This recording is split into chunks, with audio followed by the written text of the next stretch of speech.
Welcome to the Cheating Secrets channel. It felt like masochism, but I couldn't help myself.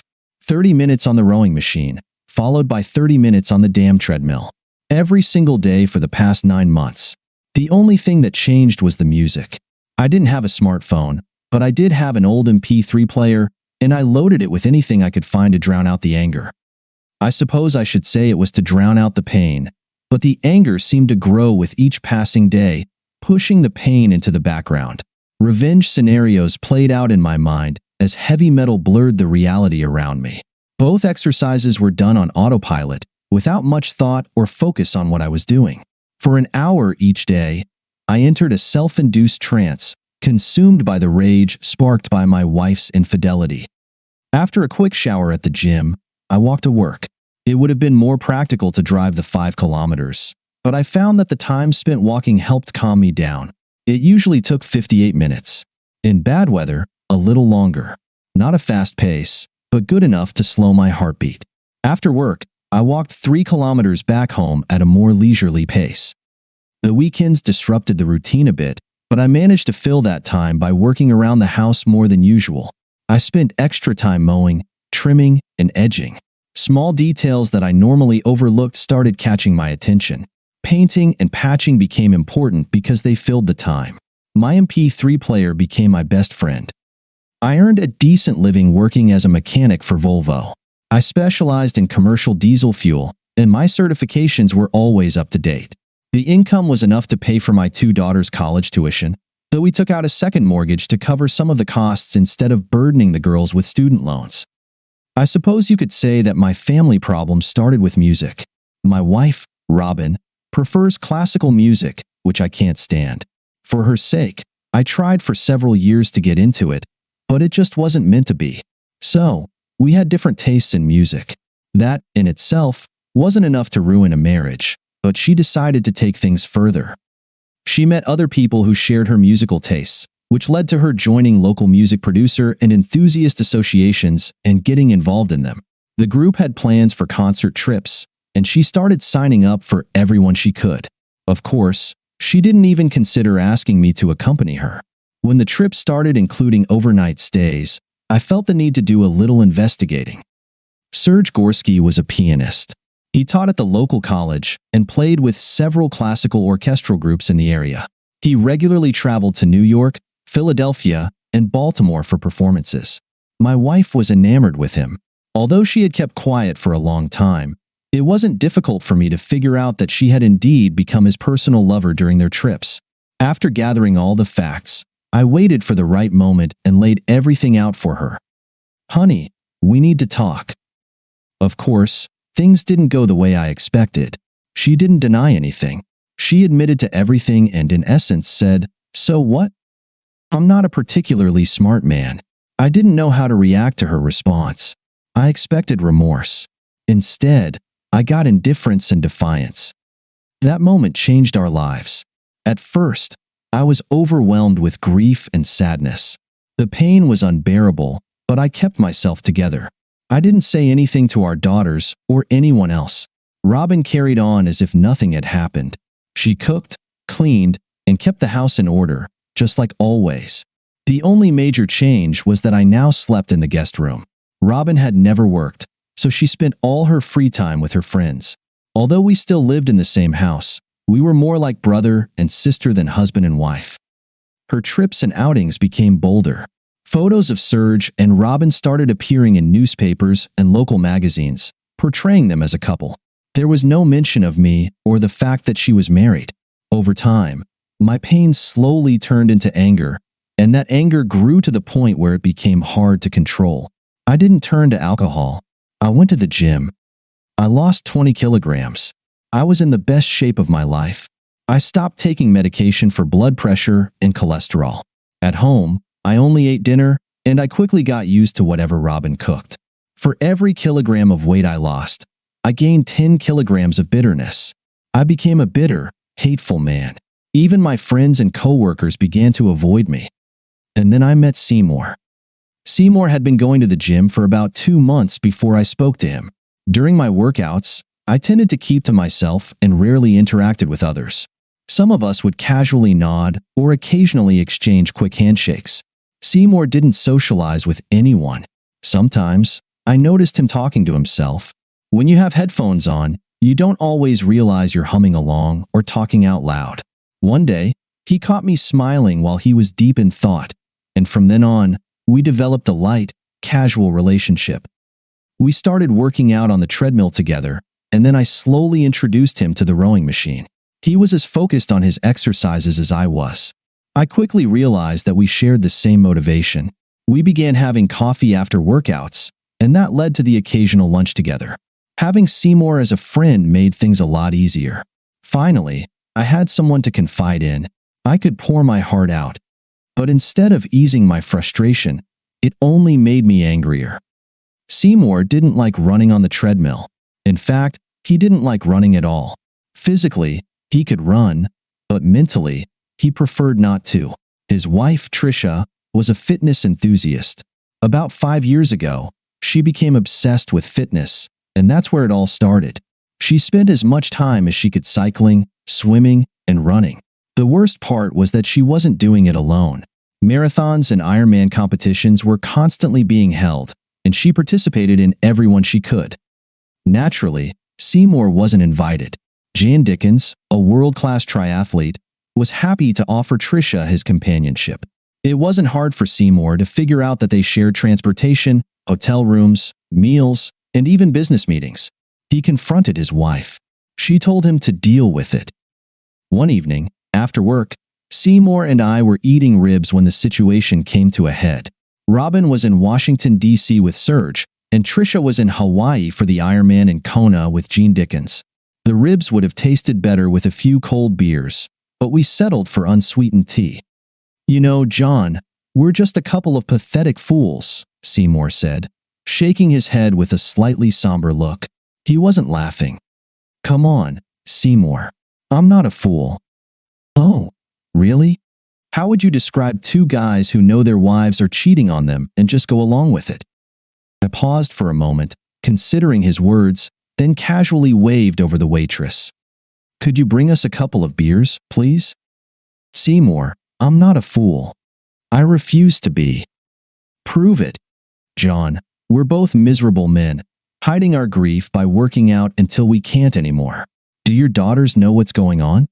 When was the last time you talked to them? Does your wife talk to your daughters? Thank God I don't have kids to worry about." I picked up a cold rib. "What do you suggest?" Seymour just shrugged and grabbed another rib. I started the weekend as usual, working in the yard. I had no idea when Robin would be back, and I didn't care. I assumed she'd stay for the weekend. After a light lunch, I met Seymour at the gym. Trisha wouldn't be back for another 5 days. She told Seymour that triathletes needed to decompress, or something like that, before airlines would allow them to fly. He knew it was mostly nonsense, but he wasn't about to call her out on it. We never finished the workout. "I've had enough. Damn it, I just can't do this anymore," Seymour said, grabbing his towel and heading for the shower. By the time I finished on the rowing machine, he was already dressed and out the door. He was right. I knew we had to do something. I spent the entire Sunday planning. Ideas came to me, and I immediately found reasons to dismiss them. The best idea seemed to be just leaving everything behind and disappearing, but I felt that would leave a bigger void inside me. I needed to get some kind of payback, but who should it be directed at? It had to be all of them. I needed to deal with 4 different people. I could never hurt Robin physically. It just wasn't in my nature. I was sure Seymour felt the same way about Trisha, but those 2 guys, well, that was a different story. Murder wasn't an option, but how could I make them feel the kind of pain that would matter? Suddenly, it all became clear. I quickly went to the garage and found exactly what I needed: a wooden mallet. Robin came home Sunday evening, glowing with happiness. She unpacked her things, took a shower, and went about her usual routine, but she didn't share any details about her weekend. I didn't bring it up. After she went to bed, I stayed up watching TV. "John, I'm not doing this. You're crazy. I don't care how bad things are. I'm not going to kill anyone." No, Seymour. You're not listening. We're not killing anyone. We're just going to teach them a little lesson. This isn't what it sounds like. I've seen that movie Strangers on a Train. William Bendix and that guy turned out to be murderers. You're suggesting the same thing. I'm not doing it, John. It was Farley Granger, not William Bendix, and we're not killing anyone. Why are we even doing this? What do you think we'll accomplish? All right. Seymour, why is your wife so drawn to this guy? What does he have that you don't, that makes her want him? You know what it is. He's a world-class athlete. I can't compete with that. I'm just a forklift driver, and I'm overweight on top of that. So, he's using his world-class athlete status to seduce your wife and take her away from you. Do you think that's fair? No. Seymour, this guy thinks he's so much better than everyone else that he can just take any woman he wants. It's the ultimate disrespect, and you don't want to make him pay for that? He's driven you to the brink, and you're just going to let him get away with it? John, I can't possibly stand up to him. That's the point. You don't have to. I'll handle it. And what's the compromise? Well, there's a world-famous piano virtuoso who might need some professional manual adjustments to his fingers. Think you can handle that? That depends on the circumstances. Do I need to use a wooden mallet? Seymour, use whatever damn tool you want. And so, we reached an agreement. Seymour was still a bit hesitant, so I told him I'd take care of Jean first, and then it would be easier for him to deal with Serge. We spent another 2 hours eating ribs, exchanging every piece of personal information we had. Our plan had a lot of gaps. The problem was, neither of us had the slightest idea what we were doing or how to do it. Jean was the biggest issue because of his physical condition. I figured I needed some sort of balancing factor. With this new special project in my life, I completely forgot about my wife and her lover. I took a 10-day leave of absence, as allowed by law. I focused on Gene Dickens. It turned out to be much more complicated than I had imagined. He worked as an insurance agent from 9 to 5, but the rest of his life was much more complex. Sometimes he would spend hours cycling whenever he could find the time. Almost every morning he went for a run, and 3 evenings a week he swam laps at the local youth club until the pool closed. On rainy days, he trained at the local gym. And of course, 2 or 3 times a week, he met with Trisha at his place. While I was busy tracking Jean, Seymour was keeping an eye on Serge. We met regularly at the gym and worked out, but we didn't discuss how things were going. We didn't even have each other's phone numbers. That was part of the plan. The only thing connecting us was that we both went to the same gym. Time passed, and I needed a new approach. Jean cycled on different routes and never jogged the same path. The best idea I could come up with was to catch him after his swimming practice. He parked his car behind the building. I spent a lot of time scouting for security cameras. I found a few in the front and on the sides of the building, but none in the back. I chose a stun gun, but I wasn't sure if it worked or how to test it. I had to take the risk. At least it came with instructions. Feeling a bit uneasy, I bought a $10 balaclava. We spent about 30 minutes on the treadmill, making small talk, when I felt it was time to get serious. Seymour, I think you need to take a 10-day leave as soon as possible. I don't want to know where you're going, but you need to give me the dates. Wherever you go, use your credit cards as much as possible. By the time we spent another 30 minutes on the machines, Seymour was practically glowing with satisfaction. Now, I had to figure out where I would go. It was raining, not too heavy, but enough to soak everything through. It was around 10 in the evening, and Gene Dickens was due to come out of the back door of the pool any minute. Gene's Outback was the only car left in the rear parking lot. I double-checked and still couldn't find any security cameras. Just to be safe, I put on the balaclava. He was annoyed when he saw the flat tire. The stun gun worked exactly as advertised, and within 5 minutes, I was on my way home. It wasn't in the morning papers, but the evening news carried a brief report about a local man who had been attacked and injured behind the pool building the previous night. To prevent further incidents, security cameras had been installed in the area. There was no mention of the type of injuries he sustained. They had no suspects or motive. I had no idea where Seymour was or when he planned to return. The wooden mallet, stun gun, and balaclava had been disposed of in 3 different dumpsters downtown. My boss wasn't thrilled when I told him I would be attending Volvo Penta training courses in Orlando for 3 weeks. He couldn't see how a course on marine engines would benefit him. I told him I'd pay for the course myself and use my vacation days. He was still unhappy. I left a note in Seymour's locker at the gym, explaining that I'd be out of town until the end of June. "Robin, I have to go to Orlando for 3 weeks of training. Do you want to come with me, or would you rather stay home and relax?" "John, the summer concert season is in full swing. You know how much I enjoy the events in the park. I'd prefer to stay here. Besides, you'll be busy with classes most of the time, right?" "Yes, and it can get pretty stuffy down there in the summer. I understand why you wouldn't want to go, but I felt I should ask." "Thank you, dear. I appreciate the offer, but I'll probably be more comfortable here. Maybe we can think about a short trip later in the summer. Perhaps a weekend in New England or something like that." Of course, this conversation went exactly as I expected. Now, on to the next phase of the plan. There were no further updates about Gene Dickens. I left at dawn on Saturday, planning to reach Orlando in 2 days, with a stop at the Tennessee Aquarium in Chattanooga. Priorities must be set, after all.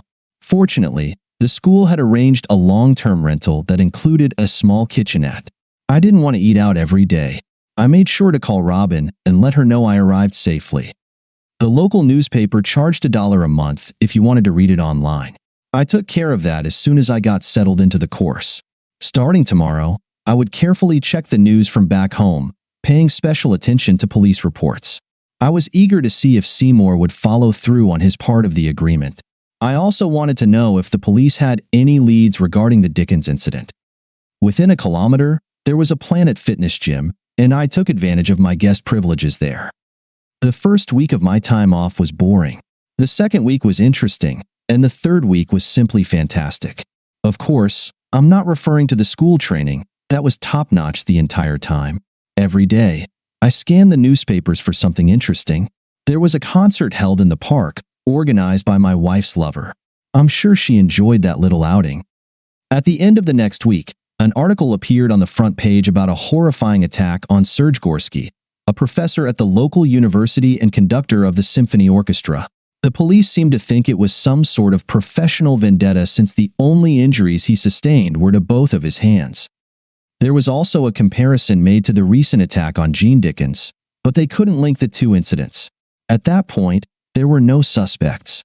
I spent the rest of the evening with 6 bottles of beer, trying to figure out when, where, and how Seymour pulled it off. I didn't really want to know, but it was amusing to think about. The next morning, one of the Volvo Penta school administrators informed me that a police officer from Pennsylvania had called and confirmed that I was indeed attending the school and hadn't missed a single class. I expected nothing less. I was curious when my wife would bring this up. I hadn't heard from her in a few days. Preparing for her call, I went out and bought another pack of beer. The call never came. The final week of training turned out to be the most successful. We had half a day for interviews with potential employers, which I hadn't expected. In my opinion, any offer would have been good. My age, experience, and willingness to relocate gave me a bit of an edge over most of the other students. I got the offer I wanted, and the choice was easy. I decided to make a quick stop on my way home to check everything out. There were no follow-up articles in the papers about either of the mysterious attacks. Robin still hadn't called. The marina at Perdido Bay was technically in Alabama, though you could see Florida from across the water. Bill Morgan was eager to show me his pride and joy. Besides major repairs, they also had a large, multi-level storage facility. Half a dozen board games were stacked by the docks. The main highlight was a small mobile home at the far end of the lot, which he said I could use for free. I asked him to tell me more about the warehouse, which he said would be my future workplace. After explaining how things worked, he jokingly asked if I had any experience with forklifts. I immediately thought of Seymour. Returning home felt a bit less warm than I'd hoped. My loving wife gave me a quick hug and kissed me on the cheek. I tried to start some casual conversation a few times, but Robin responded with nothing more than light small talk. She didn't mention Serge at all. I didn't push the subject, but I smiled to myself. I took a shower, changed, and we enjoyed a light meal together. I had been gone for 25 days, but it felt like I had never left. I was looking forward to a good morning workout at the gym. He was there when I arrived. "Good morning, Seymour." "Good morning, John." We kept working out for about 20 minutes without saying a word. It felt a bit strange. Finally, I couldn't take it anymore. "Coffee, Seymour?" "Man, I thought you'd never ask." We didn't even bother to shower or change. We just grabbed our things and headed across the street to Mickey D's. "How's everything with you, John?" "Quiet. Feels like I never left. If I hadn't read about what happened in the paper, I'd never have known.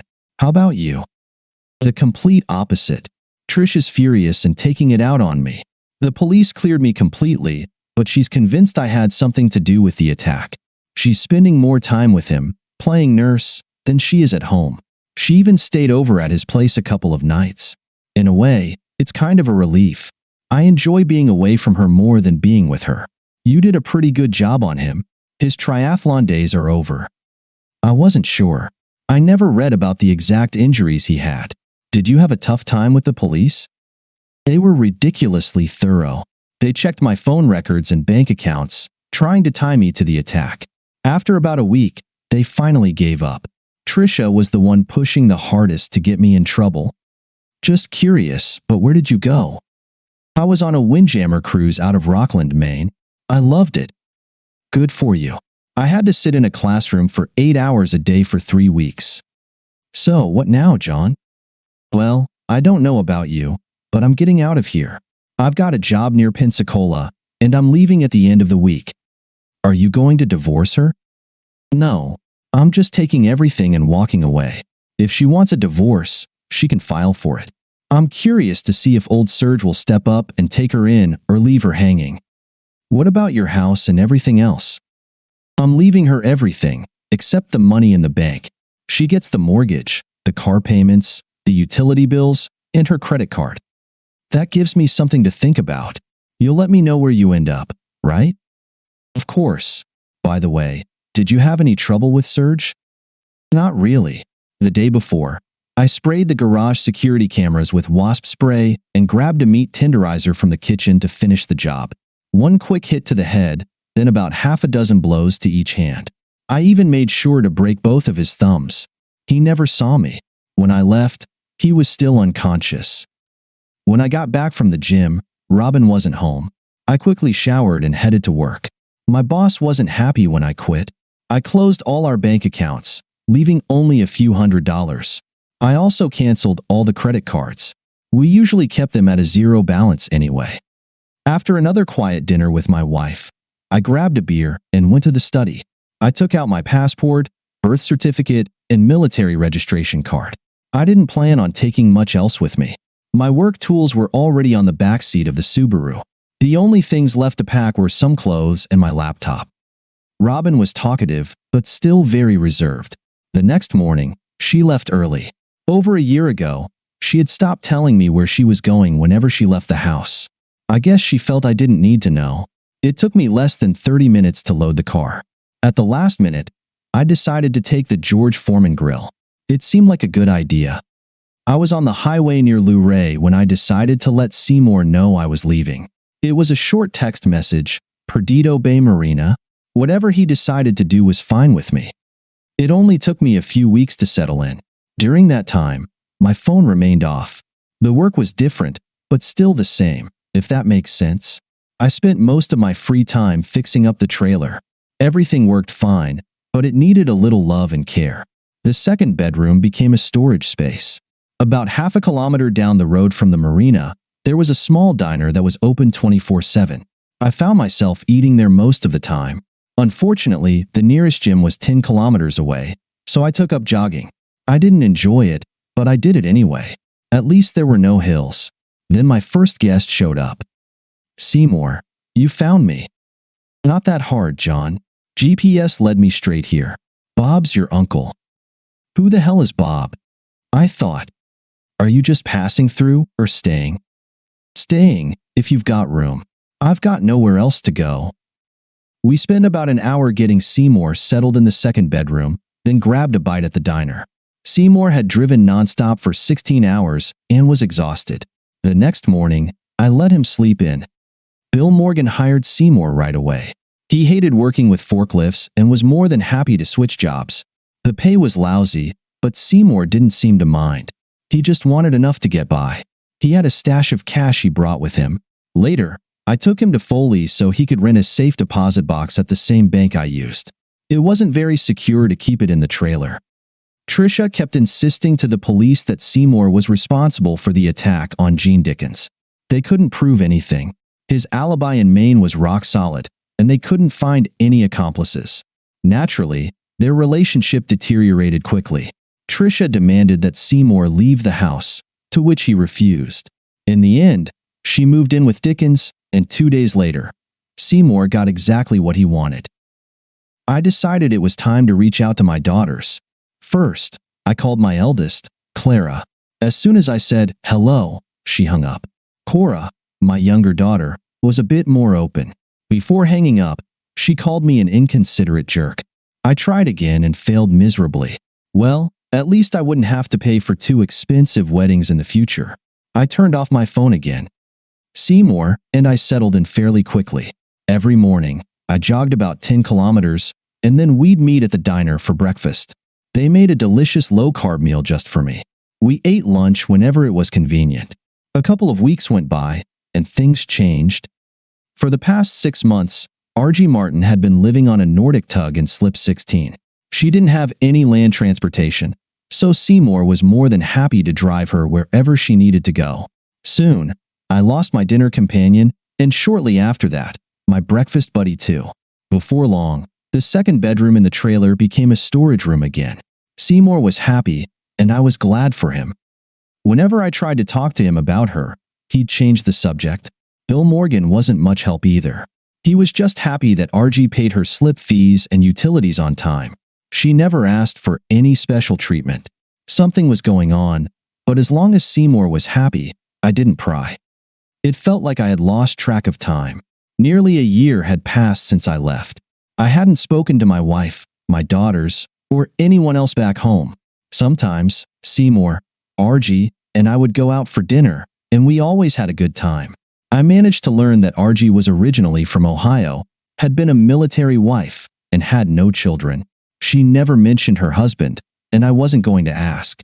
RG always preferred to dine in Foley or Gulf Shores, but refused to go to Pensacola. It was an odd quirk, but I learned to live with it. On Monday morning, everything came together. It had rained all night and didn't seem like it was going to stop. Instead of my usual run, I put on my old army poncho and trudged to the diner. I was finishing my second cup of coffee when I saw a familiar car pull up to the marina. It was a green Subaru, owned by Gene Dickens. A woman, presumably Tricia, got out, opened an umbrella, and hurried to the marina office. A minute later, she waved to the driver.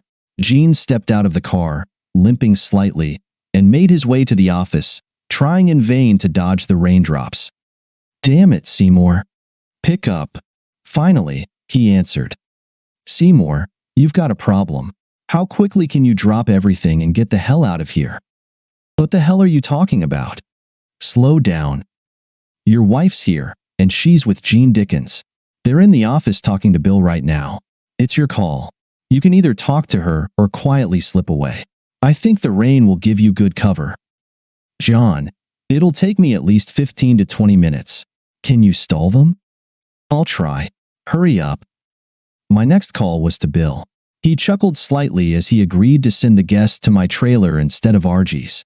I got back to the trailer just as they were leaving the office. Naturally, I invited them in and did my best to kill as much time as possible. I made casual conversation with the man I had attacked less than a year ago, the one-eyed crippled, hoping my newly grown facial hair would help me go unnoticed.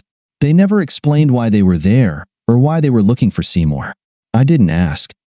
As we walked to the docks, the rain turned into a gray mist.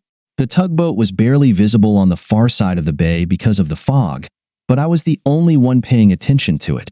They were just staring at the empty slip. Within 5 minutes, the boat was completely gone. I never introduced myself, nor did I tell them how I knew Seymour. They didn't ask. I excused myself and went back to work. Shortly after, they left. I never saw Seymour again.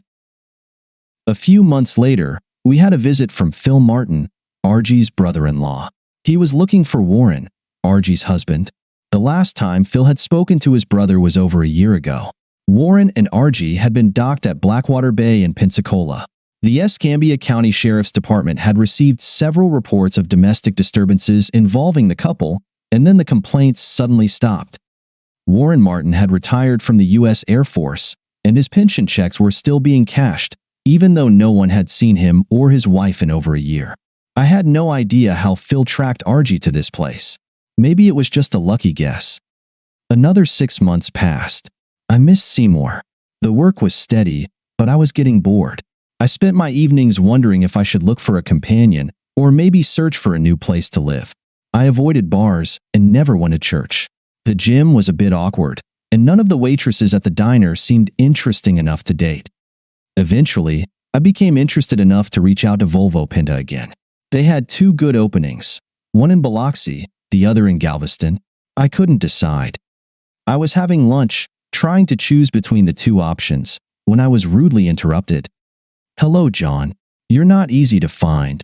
Robin looked older and tired. The last 2 years hadn't been kind to her. "Sorry, I wasn't hiding. What brings you here so unexpectedly?"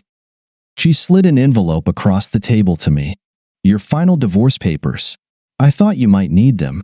I filed for divorce a year after you left. If you knew where I was, why did you come all the way here? You could have just mailed them." "I don't know. I guess it's the end. You really left me in a tough spot, but I suppose I deserved it. That wasn't my intention. I just wanted to leave so you could be with Serge.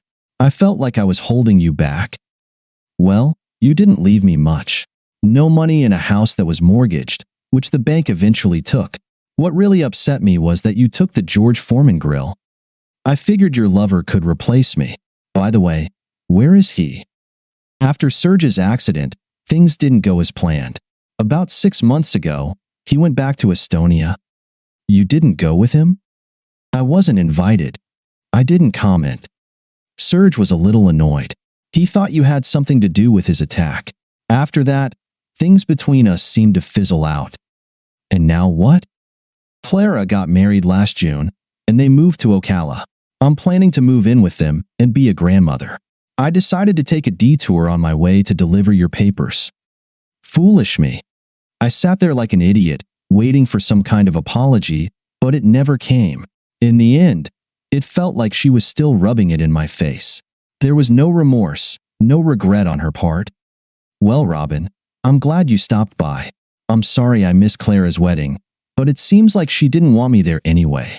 I'm also sorry things didn't work out with Serge. I know how much that meant to you. Is there anything else before you go?" "Yes.